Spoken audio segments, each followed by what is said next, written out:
The rest of movie night just dropped. Let's get into it. Full recap of episode 26 from start to finish. If you haven't watched it, save doesn't come back after you watch. There was a lot, so I'm going to try and go really quick. Episode starts off with Corbin's movie, all the clips from Corbin. So all the slick comments about Kenzie, him kissing Parmita. So already he's like, oh shit. And then also Parmita is like screaming and squealing. Like, it was so weird. And even though it was a lot of clips of Corbin, KC was wrapped up in this because they spent a lot of conversations together. So the conversation where they both said that they are way more physically attracted to TT and Parmita versus Kenzie and Anaya. And the girls are all gagged, including TT. And KC looks mortified. They also showed the clip of the Casa girls kind of talking shit about the OG Villa girl. And I don't know why, but Kenzie immediately says something to Parmita instead of Corbin. And once again, Corbin is like, hey, sorry, I said all those things because I had a stronger connection. And Kenzie's like, I don't give a fuck about your connection. It's not about that you had a stronger connection. It's about you saying all these things you didn't need to say about me. And the guys just do not get it. They keep being like, oh, they're mad that we have a connection. The girls are like, no, you're just rude about it. And then it was Kenzie's movie. So all the clips of her stringing along Caleb,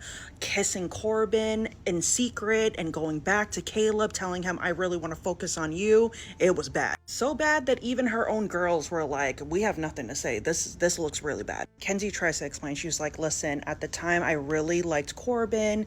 I just had a much stronger connection with him. But, you were my exact type, so I didn't want to, let you go. And Kayla was like, I understand that, but you never told me that, meaning she never told him that she had a much stronger connection with Corbin. And he was super respectful for it, but he said everything he needed to say because he also said, I'm not trying to say that my time with you was wasted time, but I wish I didn't put all my focus on you, and I wish I explored more. And Kenzie took it all. She never got defensive. She was like, yep, you're valid. And while all of this was happening, Zach was whispering in Dylan's ear, being like, see, the exact same thing is happening to you all over again. So of course, Dylan had to say something. He was like, yeah, I feel like I just saw a repeat of everything that happened last night. Because remember, the night before, Kenzie kissed Galt. Then it was Melanie and Sincere all over again. The movie starts off with Melanie kissing Corey with their picnic. Then it goes into all the Sincere clips with him and Amora at Casa Amor. Literally every single one of their kisses, their deep conversations, their cuddlings, everything. And then it ends with that scene that we saw in After Sun. If you watch After Sun, you see the fire pit scene where Sincere does not choose Amora, but then he says something to her. He says to her, if we had more time together, you would have been the one.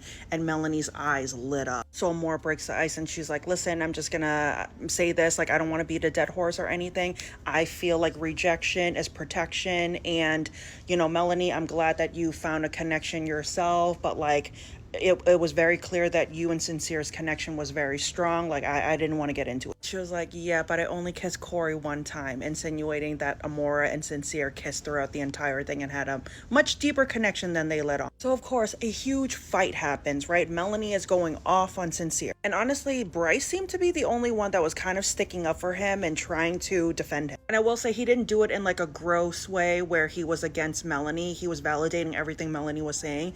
I think he was just trying to make some sense into whatever Sincere is doing. And even though Bryce is trying to help, Sincere keeps saying the wrong things. He keeps screaming back at Melanie, trying to get super defensive. Nothing is helping, to the point where Bryce was like, dude, you just gotta say you're right and shut up. Melanie gets so fed up, she storms off and Anaya runs after her. And while that's happening, Amora is like, I was really upset that I didn't get chosen in the beginning, but I would have never been able to subject myself to this type of treatment over and over again the way that Melanie did. Melanie is just going off, venting to Anaya, and at the end of it, she was just like, he needs to leave me alone so I can move on. Then she goes to cry and lay down and speak easy. And this part made me realize, why the hell do they sleep outside in soul ties with the bugs when they can sleep inside and speak easy and be more comfortable? Anyways, the men are talking and Corbin is like, listen, you got to take this shit as a lesson and you need to learn from this, right? And if Corbin has to say that to you, that should say something. And then they're telling him, maybe you should sleep in soul ties tonight. And then Anaya comes over in front of all the boys and apologizes to KC for getting in his face and standing up. And then KC also apologizes to Anaya for getting in her face. And the boys thought that was very respectful. They were all like, that was actually very mature of her. Anaya joins the girls, and Parmita was like, that whole KC thing was just fucked up because you can explore, but like you don't have to compare. And then TT jumps in and was like, I just want you to know that it's not like he never acknowledged you. He actually always said that you guys had a great connection. And Anaya just wishes that she spent more time getting to know Carl versus thinking about Casey. And TT is like, I completely understand. Like, if the roles were reversed, I would have completely understood where you're coming from. And then also, Anaya gave her kudos for sticking up for Casey. And then they all hug. It was actually very healing. Meanwhile, the boys are encouraging Casey to have a conversation with Anaya. Like, now that this is all out there, try to have a conversation with her. And Casey, in his confessional, said that he takes accountability for everything. He's like, yeah, watching all that was fucked up. Dylan is still feeling really conflicted about Kenzie. He really likes her, but he's just like, does she like you? Does she like you? Meanwhile, Anaya and the girls calls out Kenzie on her behavior. They were like, Kenzie, baby, I love you, but the way that you misled Caleb, that was fucked up. And she owned it. She didn't get defensive. She was like, you guys are completely right, and I don't know how to fix this. I don't want to hurt people. Ada and Zach are talking about why he omitted the truth. And he's like, it was irrelevant. Like, I didn't need to tell you about it. It was irrelevant. Like, she had already left, and I was going to choose you anyways. She's like, that's not the point. You left out a major context clue. I just don't understand why she's not disgusted with this man, honestly. But of course, he talks himself out of it and says, I was thinking about you the whole time, and regardless if she stayed in there or not, I would have never chosen her and I would have come back to you anyway. And she feels better about it. Carl is checking in on Anaya, and this is just really cute to see. Like, he is such a man. Melanie was getting ready to sleep in soul ties, but then the owl was there, and she was like, oh my god, you're so cute, please don't attack me. This was really funny. Next morning, Sincere makes Melanie breakfast, but he's also trying to give her space so that she can decompress. Casey, Corbin, and Caleb are talking about everything that happened the night before. Casey says he's definitely going to speak to Anaya. Corbin's like, yeah, you definitely need to do that because we talked a lot of shit.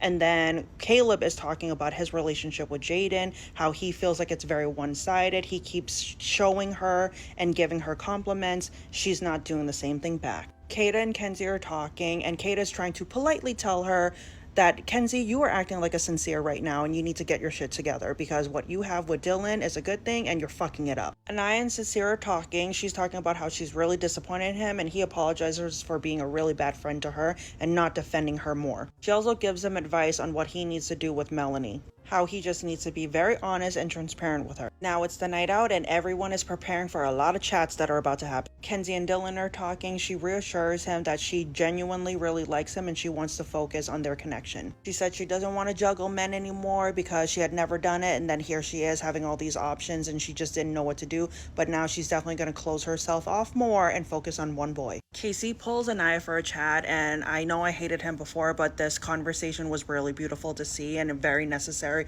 for the both of them. He said that watching himself say all those things was so cringe and he was so embarrassed, and he admitted that he felt like a lot of that stuff that he was saying was built up resentment that she had no idea he even had about her. He said, I know you said you thought I made you feel like a safe option. You weren't. Like, our connection was real. Everything was real. And Anaya said, although it was really hurtful to see, like, she really cares about him and that she wishes him well and she forgives him. And then Casey says, I really hope that you and Carl work out. I feel like he's really good for you. And same thing with Anaya about TT. She says, hey, like, I think TT is great for you too. Just treat her well, please. And they hug, and it seemed very genuine, and it was really beautiful and healing to see. Sincere pulls Melanie for a chat, and he apologizes to her and explains that a lot of the things that he's done is based on his childhood and his people-pleasing tendencies. Melanie is just not buying that. She's like, if it's people-pleasing, then what does that have to do with your connection with Soul? How is that people-pleasing? She's just over at this point. She's like, I don't deserve to go through all of this. You don't deserve me, and maybe that's what you need to do